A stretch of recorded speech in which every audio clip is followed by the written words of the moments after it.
diciembre del año de esta historia, el ordenador de Charo, bibliotecaria del pueblo, dejó de funcionar. No tenía internet. Cuando Charo fue a llamar a Miguel, su compañero de la biblioteca, para decirle que no podía trabajar sin ordenador, descubrió que su teléfono no tenía cobertura. Fue al ayuntamiento a averiguar por qué esto sucedía. Y allí se encontró al alcalde intentando averiguar qué ordenador o teléfono funcionaba, porque aquel día ningún aparato tenía cobertura. El pueblo entero se había quedado sin ondas, ni siquiera la radio funcionaba. Supieron por el repartidor de periódicos que en los pueblos de la comarca ocurría lo mismo. Se habían quedado sin cobertura, sin internet. El repartidor de periódicos dijo que toda la sierra se había quedado sin ondas. Y corto se quedó, porque no solo ocurría en la sierra, ocurría en el mundo entero. Viendo que el problema persistía, el alcalde recuperó una antigua profesión, la del pregonero, que recorrió las calles haciendo saber a las gentes que las autoridades estaban haciendo todo lo posible para que volviese la normalidad. Sin televisión ni internet, la gente se lanzaron a las calles. La plaza del pueblo, a la que llamaban el paseo, se llenó de gente. Una niña le comentó a un niño: pues a ver, este año sin películas y sin música en el teléfono, ¿qué vamos a hacer en las vacaciones? Pues lo que podéis hacer es escuchar historias. La respuesta se la había dado una mujer mayor del pueblo llamada Rosario. El niño le respondió: ya, las historias ya no las sabemos, vienen en los libros del colegio, que si Caperucita, que si Cenicienta, que si los tres cerditos.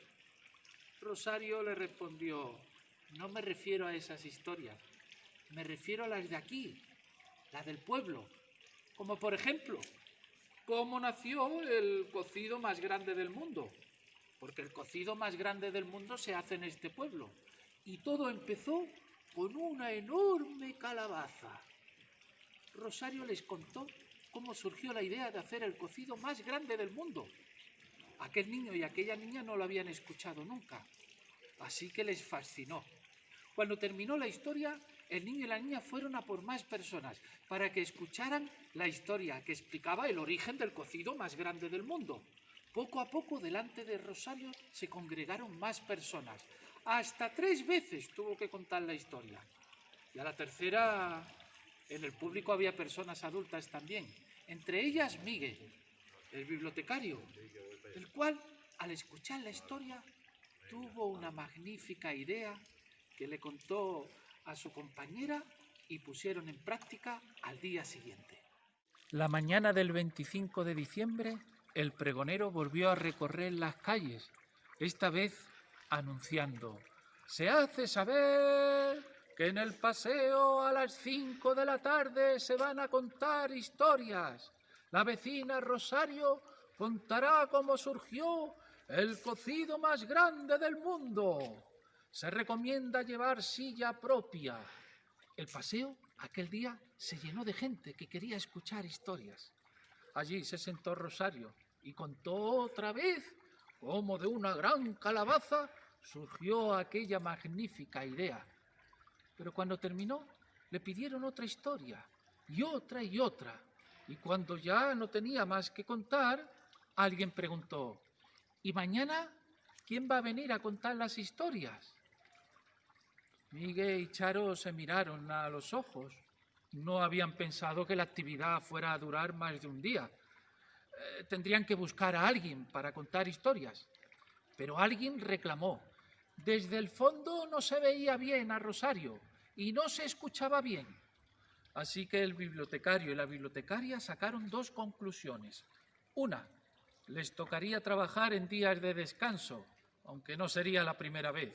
Y 2: necesitaban colocar un escenario y un equipo de sonido para que se escucharan bien las historias.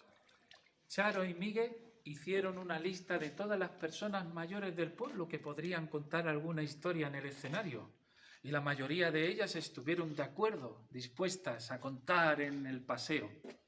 Mientras tanto, fuera del pueblo, en el resto del mundo, Los gobiernos se culpaban de la catástrofe digital. Estados Unidos echaba la culpa al gobierno de China. El gobierno de China, sin embargo, señalaba al gobierno de Rusia, el cual a su vez señalaba a varios países de Oriente Medio que aseguraban que toda la culpa la tenían los países de Europa. Mientras eso ocurría fuera, en los pueblos pequeños, continuaba la vida, la de verdad. La mañana del 26 de diciembre el pregonero volvió a anunciar que a las 5 de la tarde habría historias. Esta vez las contaría Ezequiel, el antiguo taxista del pueblo. Y así fue.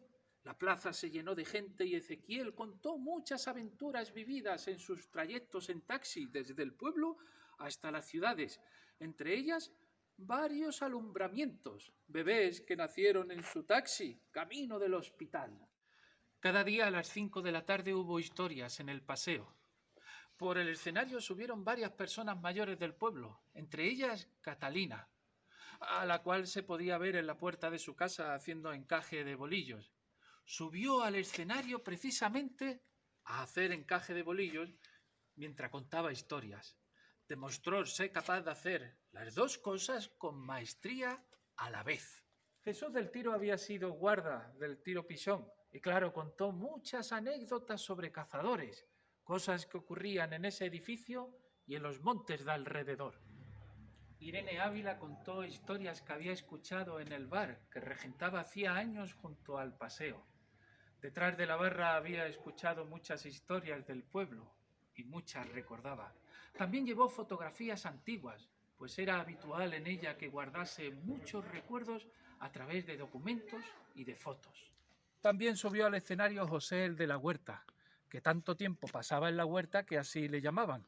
Y claro, como todo el mundo sabía dónde encontrarlo, quien quería conversar, allá que lo buscaba. Tanto escuchó a aquel hombre que después tuvo mucho que contar. También subió al escenario Matilde, que sabía muy bien cómo tratar a la chiquillería, pues ella prácticamente sola había criado a todos sus hijos. Contó historias de las marimantas, unos seres extraños que por la noche deambulan por las calles del pueblo, se cubren con mantas y la cara la llevan tiznada de cenizas. También habló de los gamusinos, unos seres extraordinarios que se pueden encontrar en el campo al amanecer o al atardecer, que nadie jamás vio ninguno, pero se sabe que andan por ahí. Jara contó historias de cuando era guardia civil, historias de contrabando, de personas que se iban a Portugal y traían café a escondidas por la noche. Fueron historias de aventuras. Tarde tras tarde, la memoria del pueblo fue despertando a través de sus historias. En cada casa se abrieron los cajones y las latas donde se guardaban las fotografías antiguas, y al calor de la cena se comentaba de dónde venía cada familia, las aventuras y fatigas que pasaron. Empezaron a recordar. La voz de lo que ocurría en el paseo se fue corriendo de lugar en lugar y llegó a las gentes de las aldeas del municipio. Por supuesto, vinieron al paseo a reclamar su atención. Sabían que tenían mucho que contar y así demostraron que aquel pueblo no sería tan maravilloso sin las aldeas que lo conforman. Por el escenario subió Antonio Camacho, que venía de una de las aldeas, y contó historias escuchadas en la cantina de su padre, cantina que estaba junto a la estación. Y ya saben ustedes que una cantina y una estación dan para muchas historias. También Federico, el poeta de la sierra, que venía de otra de las aldeas, contó historias. Y como no, por supuesto, fueron en verso, tal como hicieron los romanceros de antaños que iban de pueblo en pueblo. Subió también de una de las aldeas al escenario Ángel Márquez, experto chacinero, profesión que junto a la de jamonero colocó a toda la comarca en el mapa del mundo entero. Para el día 1 de enero no habían organizado sesión de historias. Charo y Migue pensando que siendo día festivo la gente lo pasaría en familia.